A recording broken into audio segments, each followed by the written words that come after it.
नमस्कार, जी न्यूज की इस खास पेशकश में आपका स्वागत है। आपके साथ मैं हूं मलिका मल्होत्रा। देश आजादी का अमृत महोत्सव मना रहा है और असल में महोत्सव तभी सफल माने जा सकते हैं जब उसमें हर वर्ग की भागीदारी हो। अगर शहरी जीवन की बात हो तो जल, जंगल और जमीन की भी बात हो। अगर ग्लोबल होते जनजीवन की बात हो तो जनजातियों की भी बात हो। और इसी विजन के साथ भारत सरकार अपने अमृत महोत्सव को सफल बनाने के प्रयास में लगी है। इसी कड़ी में संस्कृति मंत्रालय ने जनजातियों के सशक्तिकरण और उनमें अधिकारों के प्रति जागरूकता को लेकर विशेष रणनीति बनाई है। और अमृतकाल के इस यज्ञ का भागीदार जी मीडिया भी है। तो चलिए जानते हैं कि जनजातीय जीवन के लिए देश में क्या नया हो रहा है। इस बेहद महत्वपूर्ण इनिशिएटिव पर आज चर्चा के लिए हमारे साथ स्टूडियो में विशेष मेहमान हैं Mrs Uma Nanduri, joint secretary ministry of culture. Ma'am, आपका बहुत स्वागत है। Shri Navaljeet Kapoor, joint secretary ministry of tribal affairs भी हमारे साथ हैं। सर, आपका भी बहुत स्वागत है। और बॉलीवुड में अपनी वर्सेटाइल एक्टिंग और शानदार किरदारों से सभी का दिल जीतने वाले एक्टर विवेक ओबेरॉय जी भी इस चर्चा में हमारे साथ हैं। आपका भी बहुत स्वागत है विवेक जी। उमा जी, सबसे पहले मैं शुरुआत आपसे करूंगी और बात हम राष्ट्रपति द्रौपदी मुर्मू की करते हैं, क्योंकि वो सबसे बड़ा उदाहरण है आज इस समाज के सशक्तिकरण का। लेकिन ये संख्या और बढ़े, ये दायरा और बड़ा हो, इस पर कैसे काम हो रहा है? आज़ादी का अमृत महोत्सव के विषय में मैं कुछ कहना चाहूँगी। आज़ादी का अमृत महोत्सव मार्च 2021 में शुरू हुआ है in the hands of honourable prime minister at Dandi. इसके बाद that is 75 weeks prior to the India's independence, 75 years of Indian independence. इसके बाद से एक के कार्यक्रम एक के बाद चलते मैं बेहद खुशी महसूस हो रहा है। आज 2 लाख के ऊपर कार्यक्रम हम लोग कर चुके हैं, विच आर रिकॉर्डेड प्रोग्राम्स। इसके अलावा हमारी अनुमान ये है कि देश भर में और विदेश में भी मोर देन 5 लाख के कार्यक्रम हो चुका है आज़ादी का अमृत महोत्सव के तहत। और ये आज़ादी का अमृत महोत्सव में हम लोग 9 थीम्स में काम करते हैं। उसका मुख्य रूप से हमारी कल्चरल प्राइड क्या है, इंक्लूसिव डेवलपमेंट क्या है, आत्मनिर्भर भारत क्या है और ट्राइबल एम्पावरमेंट है, जनजातीय विकास। ये मुख्य रूप से 9 कार्यक्रम के ऊपर हमारी कार्यक्रम चल रही है। और आज की चर्चा विषय है जनजातीय विकास। ये जनजातीय विकास के तहत हम लोग बहुत बेहद खुशी महसूस होती है। हम लोग जी न्यूज़ को भी इन्वॉल्व किया इस कार्यक्रम में। इस कार्यक्रम के तहत 25,000 स्टूडेंट्स का असेंबली भी चल रहा है। Awareness which mainly to create awareness on the tribal heroes and culture and budding designers को लेकर ट्राइबल फैशन शोज भी चल रहा है। और जनजातीय विकास प्लेज, ये प्लेज जो है हमारी जी न्यूज़ की वेबसाइट में लाइव है, हमारी आज़ादी का अमृत महोत्सव साइट में भी है। हम लोग सबको अनुरोध करते हैं कि ये प्लेज ले लें, सब लोग जनजातीय विकास के लिए हम अपने आप को समर्पित करें। नवल जी, भारतीय लोकतंत्र के लिए द्रौपदी मुर्मू का राष्ट्रपति के तौर पर चुने जाना एक ऐतिहासिक क्षण है। और ये आपसे भी मैं समझना चाहूँगी कि राष्ट्रपति मुर्मू ओडिशा के अति पिछड़े संथाली समुदाय से आती हैं। वहाँ से निकलकर देश के सर्वोच्च संवैधानिक पद तक की उनकी ये यात्रा संघर्षों, धैर्य और दृढ़ संकल्प को दर्शाती है। इस उपलब्धि से नए भारत की तस्वीर कैसे बदली है? एक 75 ऐसे ग्रुप्स हैं जो कि अति पिछड़े ग्रुप हैं, जिनको पर्टिकुलरली वर्नेबल ट्राइबल ग्रुप्स कहते हैं। ये 75 ऐसे ग्रुप्स हैं जिनका टोटल नंबर लगभग 30 लाख के करीब है और 22,000 विलेजेस में है। तो इतनी डेवलपमेंट के बाद भी ये ऐसे जातियां थीं, ये ऐसा वर्ग था जहां तक डेवलपमेंट नहीं पहुंच पाई थी। और मैडम जिस भी स्टेट में विज़िट करते हैं वो इन जातियों से ज़रूर मिलते हैं। तो मैडम ने ये जब सजेस्ट किया तो फर्स्ट टाइम बजट में जो अनाउंसमेंट हुई है प्रधानमंत्री PVTG मिशन, ये 15,000 करोड़ का कार्यक्रम है जो कि फर्स्ट टाइम बजट में अनाउंस हुआ है। और ऐसे एरियाज़ जैसा मैंने बताया कि जिनके पास जहाँ पे घर नहीं है, लगभग 5 लाख घर हम लोगों ने आइडेंटिफाई किए हैं। रोड्स वहाँ तक नहीं पहुँच पाती हैं। स्कूलों में चूँकि दूर दराज होने के कारण से स्कूल, हॉस्पिटल्स और WCD के अंदर आंगनवाड़ी, तो जहाँ पे कई छोटे छोटे ऐसे कई एरियाज़ हैं जहाँ पे अगर बिजली नहीं पहुँची है वहाँ पे सोलर एनर्जी से बिजली। तो ये सारे कार्यक्रम जो हैं ये प्रधानमंत्री पीवीटीजी मिशन के अंडर मैडम के आने के बाद इस प्रोग्राम को एक बहुत ही एक जोर मिला है, रफ्तार मिली है और विस्तार मिला है। विवेक जी, क्या आप भारतीय संस्कृति की जीवंत कलाकृति में जो जनजातीय समाज है उनके योगदान पर कुछ प्रकाश डाल सकते हैं, और इस पहल से जुड़ने के पीछे आपकी क्या प्रेरणा रही? पर्सनल अगर आप कहें तो जो मेरी रुचि, इंटरेस्ट, अवेयरनेस जो पैदा हुई वो जब मैं कॉलेज में था तो हमारी एक महान कलाकार थी फोक डांसिंग की, इंदुमती लेले जी। वो नहीं रही, हमारी गुरु थी वो, और उन्होंने हमारे साथ बड़ा इंटरेस्टिंग काम किया। बम्बई के बच्चों को लेकर गांव-गांव में जाकर वहाँ के फोक डांसेस को जो कई सालों से चले आ रहे हैं, कई पीढ़ियों से चले आ रहे हैं लेकिन लुप्त हो रहे थे, तो उनको रिवाइव किया। और हम उनके साथ जाया करते थे, उनके साथ रहा करते थे, गांव में रहकर उनकी एक्चुअल स्टेप्स को समझते थे, सीखते थे, और फिर उसे इंटीग्रेट करके हमारे कॉम्पिटिशन्स में लाया करते थे।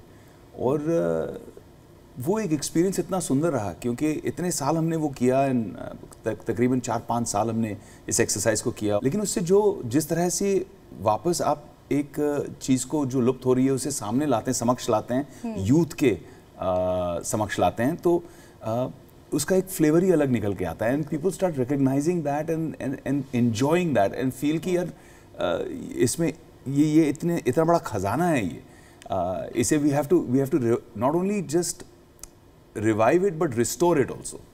वो बहुत ज़रूरी है। उमा जी, आदिवासियों की समृद्ध संस्कृति और विरासत की हम यहाँ पर बात कर रहे हैं, हम चर्चा कर रहे हैं, तो क्या आप देश के विकास में जनजातीय समाज के सशक्तिकरण के महत्व को समझा सकती हैं? यहाँ सशक्तिकरण के तहत ही हम लोग आज़ादी का अमृत महोत्सव में जनजातीय विकास तो हमने लिया है, और इसके जनजातीय गौरव दिवस अब नवंबर 15 को तो मनाए जाते हैं। आपको पता है ये हम लोग स्टार्ट किए थे आज़ादी का अमृत महोत्सव के समय से, हमारे ऑनरेबल प्राइम मिनिस्टर की अध्यक्षता में ये डिक्लेयर हुआ है कि this November 15 Birsa Munda Jayanti that will be celebrated as Janjatiya Gaurav दिवस। इसके अलावा भी हम लोग काफ़ी सारे ट्राइबल हीरोज़ हैं जो कंट्रीब्यूट किया है हमारी फ्रीडम स्ट्रगल में, तो उसके ऊपर भी हम काफ़ी काम करते हैं। और these people are called unsung heroes क्योंकि इसके ऊपर कोई किताब नहीं, कोई डॉक्यूमेंटेशन नहीं है, इसके बाहर ही लाना ही अपने आप में एक मुश्किल काम है। इसी दौरान हम लोग 20 ट्राइबल लीडर्स का एक किताब भी निकाले हैं आज़ादी के अमृत महोत्सव के तहत। अमर चित्र कथा के साथ साथ हम लोग मिलके एक अच्छा सा किताब भी निकाले हैं। इसके ऊपर काफ़ी सारे सेलिब्रेशंस अक्रॉस द कंट्री हो रखे हैं। इसके अलावा भी हम लोग पहली बार आज़ादी के अमृत महोत्सव में करीब 5000 ट्राइबल स्पोर्ट्स पर्सनस को इन्वॉल्व किया है पूरा देश भर से। सब लोग आए भुवनेश्वर में आके एक अच्छे से स्पोर्ट्स फेस्टिवल हुआ है। स्पोर्ट्स फेस्टिवल में कहीं ज़्यादा गेम्स है, वो ट्राइबल्स अपने आप में कुछ कम्युनिटीज़ खेलते हैं, उन गेम्स का करीब 15-20 गेम्स हम लोग ले लिए हैं। उसके रूल्स क्या होनी चाहिए, कितना प्लेयर्स खेलनी चाहिए, उसका पॉइंट्स कैसे होगा, ये सब डॉक्यूमेंटेशन करने के हमने कोशिश किया था। ये भी प्रोग्राम अभी इसी साल किए हैं, बहुत अच्छे से इसको रिसीव हुआ। यानी कि जो एक जागरूकता की, अवेयरनेस की कमी थी उसे समझा गया है और इस दिशा में अलग अलग प्रयास भी किए जा रहे हैं। नवल जी, जनजातीय मंत्रालय की जो EMRS एजुकेशनल स्कीम है उस पर भी आप रोशनी डालें, उसके बारे में भी बताइए कि ये कैसे काम करती है। एकलव्य रेजिडेंशियल मॉडल स्कूल्स, ये जो गवर्नमेंट ऑफ इंडिया का प्लान है, लगभग 740 स्कूल्स हमने 2026 तक रिमोट एरियाज़ में, ऐसे ब्लॉक्स जहाँ पे ट्राइबल पॉपुलेशन 20,000 है और लगभग 50% ट्राइबल्स हैं।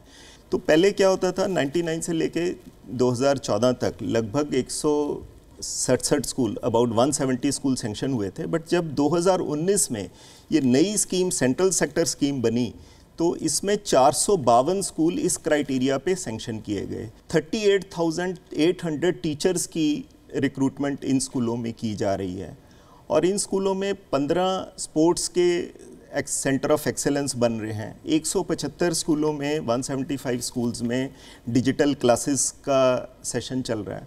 उसके बाद गवर्नमेंट ऑफ इंडिया ने, जैसा आप जानते हैं, डीबीटी मिशन जब ये लॉन्च किया तो जितनी गवर्नमेंट की स्कीम्स थी, लगभग 30 लाख बच्चों को जो हम लोग स्कॉलरशिप देते हैं, उसमें 11 से लेके पीएचडी करने तक जो भी पैसा है वो गवर्नमेंट ऑफ इंडिया देती है। विवेक जी, आपसे भी मैं समझना चाहूँगी कि देश के सशक्तिकरण में शिक्षा का अहम योगदान होता है और जनजातीय समाज की जो विशेष ज़रूरतें हैं, आपको लगता है कि शैक्षणिक संस्थान जो अपना दायित्व है उसे अच्छे से निभा रहे हैं? आपकी इस पर क्या राय है?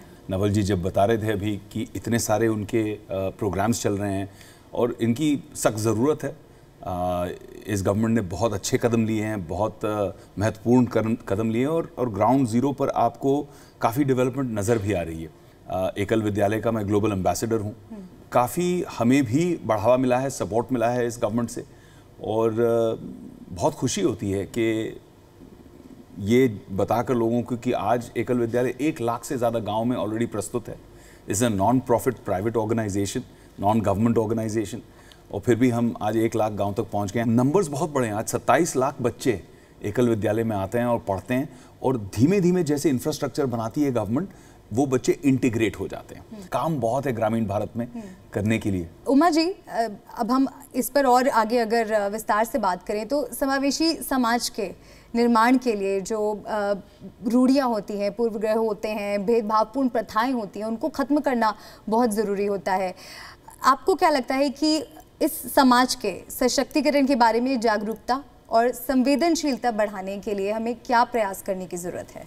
जो ट्राइबल कम्युनिटी में कल्चर बहुत स्ट्रांग है, बिल्कुल से थ्रू कल्चर के माध्यम से ही हम इसको टैकल कर सकते हैं। आपका हमारी कल्चर मंत्रालय के जोनल कल्चरल सेंटर्स है, जोनल कल्चरल सेंटर्स भी है, कुछ स्कॉलरशिप्स है, कुछ स्कीम्स भी चलती है उसमें।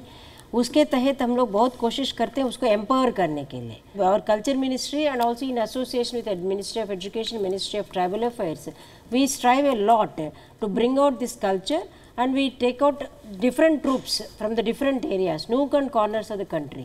सबसे ट्राइबल ट्रूप्स लेते हैं, उसके थ्रू प्रोग्राम्स करवाते हैं, वर्कशॉप्स करवाते हैं उसका, और उसकी जाके आगे जाके नेक्स्ट जनरेशन को भी उसको ट्रेनिंग देते हैं, ताकि प्लस एग्जीबिशंस, काफ़ी सारे एग्जीबिशंस करते हैं through out the country. Exhibition के माध्यम से जो प्रोडक्ट्स बनाते हैं वो प्रोडक्ट्स को बिक्री कराने की कोशिश करते हैं, थ्रू उसका फेडरेशंस बनाते हैं और काफ़ी सारे एक्टिविटीज़ हम करते रहते हैं इसकी इस अंतर्गत। नवल जी, जनजातीय समाज में अब स्वास्थ्य सेवाओं की भी बात करते हैं, वो भी एक बहुत महत्वपूर्ण पहलू है। इस पर किस तरह से काम हो रहा है, उससे किस तरह से आसान बनाया जा रहा है? ऐसी कौन सी पहल या मॉडल है जो स्वास्थ्य सेवाओं के क्षेत्र में सफल साबित हो रही है? ट्राइबल्स में ज़्यादा जो हैं, जैसे कि रेस्पिरेटरी डिजीज़ जैसे ट्यूबरकुलोसिस है, फिर मलेरिया है, उसी तरह से जेनेटिक डिजीज़ हैं जैसे कि सिकल सेल डिजीज़ हैं, ये डिजीज़ ट्राइबल्स में ज़्यादा। तो प्रधानमंत्री जी जब गुजरात के चीफ मिनिस्टर थे तो उन्होंने गुजरात में ये कार्यक्रम शुरू किया था। उसके बाद एमपी ने किया, छत्तीसगढ़ में काफ़ी अच्छा काम हुआ, उड़ीसा में काम हुआ। तो ये 18 स्टेट्स में सिकल सेल मिशन प्रधानमंत्री जी ने 1 जुलाई को एमपी से ये लॉन्च किया है, जिसमें 7 करोड़ लोगों की टेस्टिंग होगी। आयुष्मान भारत के अंडर इसमें पूरा ट्रीटमेंट अभी फ्री कर दिया गया है। हाइड्रोक्सी यूरिया, जिसका पूरे साल की ट्रीटमेंट सिर्फ 1000 रुपया अगर उसकी कॉस्ट है, अगर उसको लिया जाए तो आपको ये डिज़ीज़ बहुत कम हो जाती है और वो बिल्कुल नॉर्मल लाइफ जीते हैं। इस साल का जो नेशनल फैमिली हेल्थ सर्वे है उसमें जो ट्राइबल्स की जो इंस्टीट्यूशनल डिलीवरी है वो जनरल पॉपुलेशन से के ऑलमोस्ट बराबर है, और जो इम्यूनाइजेशन है वो भी ऑलमोस्ट अभी सब जगह पे बराबर हो गई है। कई जगह पे ट्राइबल्स की जो अवेयरनेस है, चाहे वो इंस्टीट्यूशनल डिलीवरी का हो और इम्यूनाइजेशन का हो, वो बाकी जनरल पॉपुलेशन से भी बेटर हुआ है जो लेटेस्ट सर्वेज आए हैं। और मुझे चलते चलते मैं आपसे ये समझना चाहूँगी कि अभी क्या चुनौतियाँ सामने हमारे हैं जिनसे हमें लड़ना होगा? एक्चुअली हमारी माननीय प्रधानमंत्री जी ने लास्ट टाइम रेड फोर्ट से उन्होंने कहा पंचप्राण। पंचप्राण का मेन प्राण आप देखेंगे उसमें जो getting out of your colonial mindset and having a pride in your own culture. So these are the 2 basic things he has told in his deliberations. ये बहुत ज़रूरी है। हम लोगों का विचारधारा में ये कॉलोनियल माइंडसेट चले गए ब्रिटिश, 75 ईयर्स बैक, तब भी अभी भी हम लोगों को कॉलोनियल माइंडसेट पड़ा हुआ है, अलग अलग आकार में, अलग अलग रूप में, वो बीच बीच में like a spark it comes out. So एक कॉलोनियल माइंडसेट को हटाना ही है आपको। इकोनॉमिक एम्पावरमेंट, कल्चरल एम्पावरमेंट बहुत ज़रूरी है। I just wanted to add 2 more things regarding the border village programme. Border village programme में मिनिस्ट्री ऑफ कल्चर जो है बहुत भूमिका निभा रहे हैं। इसमें जो है कि देश भर की युवता को, बीट उड़ीसा से हो या डीप डाउन साउथ से हो या एमपी से हो या छत्तीसगढ़ से, बहुत सारे लोग जगह से हम लोग ले रहे हैं यूथ को लेकर अरुणाचल प्रदेश लेकर गया, सिक्किम लेकर गया। एंड आपको अच्छा लगता है सुनने में, ये बहुत सारे बच्चे इसमें जो ऑर्फन्स है, ऑर्फन बच्चों को लेकर इंटरेक्ट करते हैं। Yo the level of interaction is fabulous. I just can't explain in words what is the level of interaction we are having in these border village exchange programs. It's basically a cultural exchange program between the mainland and the border areas. Bharat में जनजातीय समाज के भविष्य को लेकर आपका क्या दृष्टिकोण है और आपको क्या लगता है कि वो कैसे समावेशी विकास का हिस्सा बन सकते हैं? आज़ादी का अमृत महोत्सव में हमारी मेन उद्देश्य ये है कि मिनिस्ट्री सिंगली नहीं करना है काम को, सब जाके इकट्ठे होना है। एक भारतीय के विकास का भी कोई भी जात हो, कोई भी be it student, be it women, be it tribal, be it anyone, the विकास जो पॉसिबल होता है सब लोग इकट्ठा एक साथ आ जाएंगे।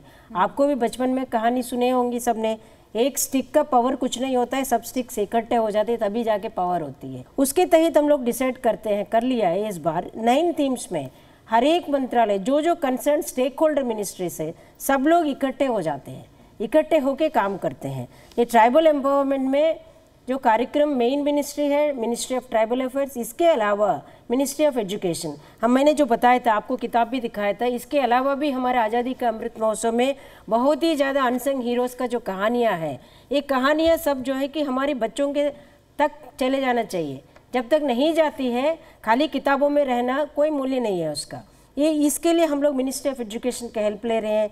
इसके अलावा काफ़ी सारे हेल्थ इनिशिएटिव्स है जो हमारी फ्रेंड ने जो बताया था।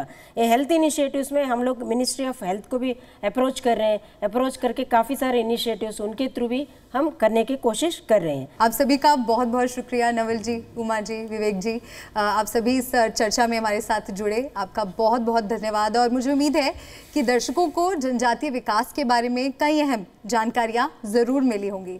जाहिर सी बात है कि जनजातियों के हित में इस तरह का काम करने की कोशिश हो रही है जिस पर अब से पहले ज़्यादा सोचा नहीं गया था। इन प्रयासों का सफल होना भी ज़रूरी है क्योंकि हालात जब हर तरफ बेहतर होंगे तभी असल में अमृतकाल का दौर देश महसूस कर पाएगा।